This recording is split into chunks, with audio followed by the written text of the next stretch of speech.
that we're going to have a little bit of time to talk about this, because even though I tried to point out how important the skeletal system is, okay, it pales in comparison to what's going to happen with the muscular system.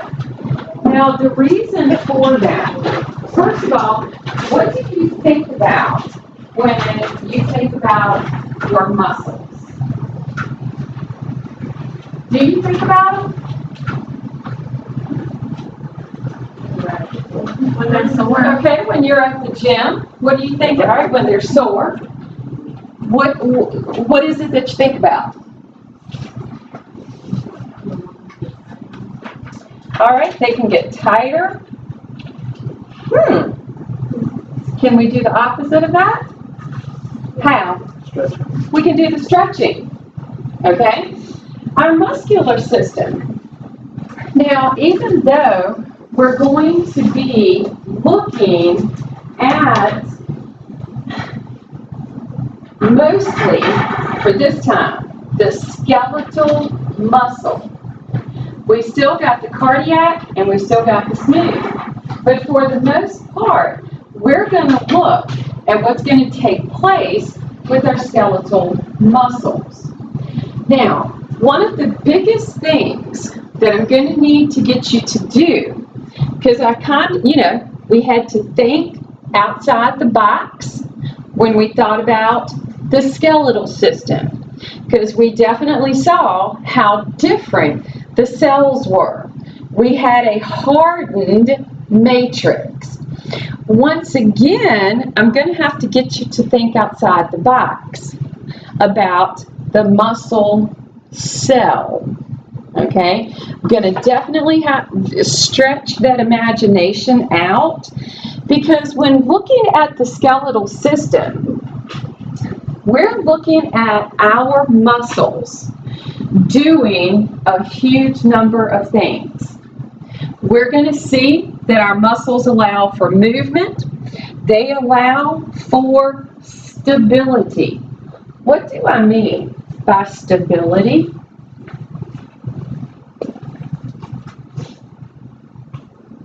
Holding everything together. Holding what together? Skeleton. Okay, bones, skeleton, body itself. But what does that sort of mean for us to be stable? Everybody notice what I just did? Straighten up. Straightened up. Why did I do that? Shows that you can. We can end up being completely just plump on the floor. When we look at the muscles of the body for stability, there are over 600 muscles in the body. Now, do I know them all? I'm not a myologist. Okay? You need physical therapist, or does it?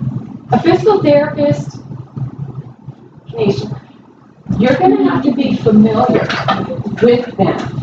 Now, probably, and I'm thinking, going into something like the physical therapy, let's say that you've got a patient that's going to be coming in that maybe has a hip issue. You're going to want to probably take a peek at some of those deeper muscles and that sort of thing, okay? And then, of course, the more you do stuff, the more you're probably going to become familiar, with the muscles that are going to be more common. So,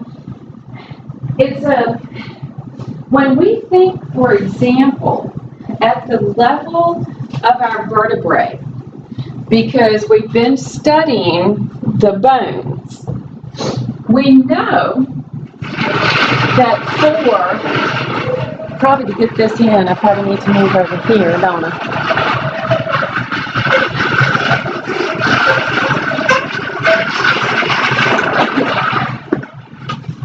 All right, now, because we've been studying the bones, all of these little processes, these little projections, these grooves, these lines, these holes, all of this stuff, guess what it's allowing for? Muscles to attach. So all of this bumpy, lumpy stuff that's on the bones is allowing for a point of attachment for a muscle. Now, we know pretty much, because, I'm going to talk about the muscles, you're going to learn muscles that you're mostly familiar with, muscles that you're going to be able to actually palpate, okay? Muscles that you'll be able to palpate on you, okay? If you got, children, say, come here, help mama, and work like that. I'll never forget a student I had in my very first year of teaching. She was like, my children, I think you were like 8 and 10 or something, know more about the skeletal and muscular system than any child should know, because she used them, to palpate muscles and so forth. But those are going to be mostly what we term superficial, all right? When you begin to look at the muscles that are deeper into the body, they're going to be smaller, they're going to be more fine-tuned, because their job, give us stability and keep gravity from making us fall over. Keep us from falling over when we have to sit down, when we have to stand up. I mean, it is amazing what this is going to do. Now, that stability, okay, we get because we've got a combination with our skeletal system, with the muscular system, nervous system, which we'll get into next, okay? Now, some other stuff that we're going to do, it's going to control body openings. I'll let y'all think about that one on your own. Okay, we'll get into some of it in part 2, but I'm going to kind of leave that over there for y'all to mull over. Heat production. Why are guys warmer than women? Muscle mass. They got more muscle mass. Just the way it is. Okay? Because we've got to take care of the bees. All right, we got to be pregnant. We got to get ready for that. They got to go out and do the work, bring food in. Okay, that's just how it's supposed to be created. Now,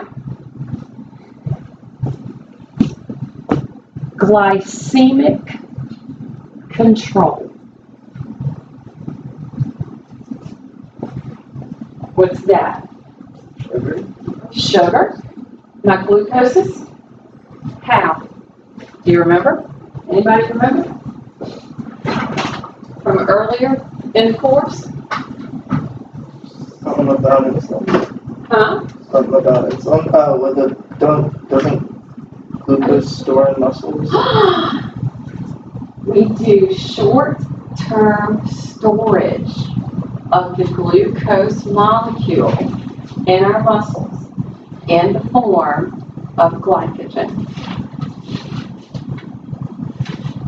Why do you think we do it short term in the muscles in the form of glycogen?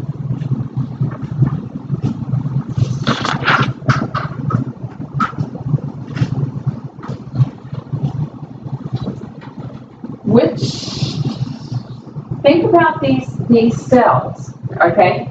Think about the muscle. Muscle is allowing for movement. One thing that we cannot do is store ATP. So we need to readily have the sugars available for us to make ATP. By storing it short term in the muscle, in the form, we can pull that glycogen, body quickly converts it, and we got a glucose that'll immediately go into the mitochondria and give us ATPs. And let's face it, one of the biggest places we need ATPs is the skeletal muscle. So we're going to do glycemic control. Now, what are some of the other materials? Think about our ions, for example.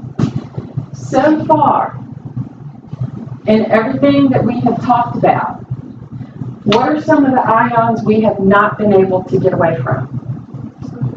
Sodium, potassium, calcium. Well, guess what? We're not getting away from them now. Because that's going to be something else that muscle's going to do for us.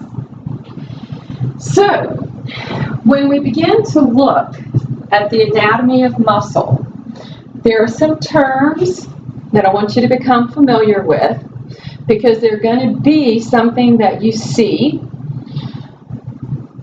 In muscles, there's always an origin, also known as a head, okay?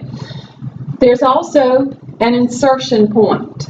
So that tells us that a particular muscle, every muscle, has an area where it originates and an area where it inserts, okay?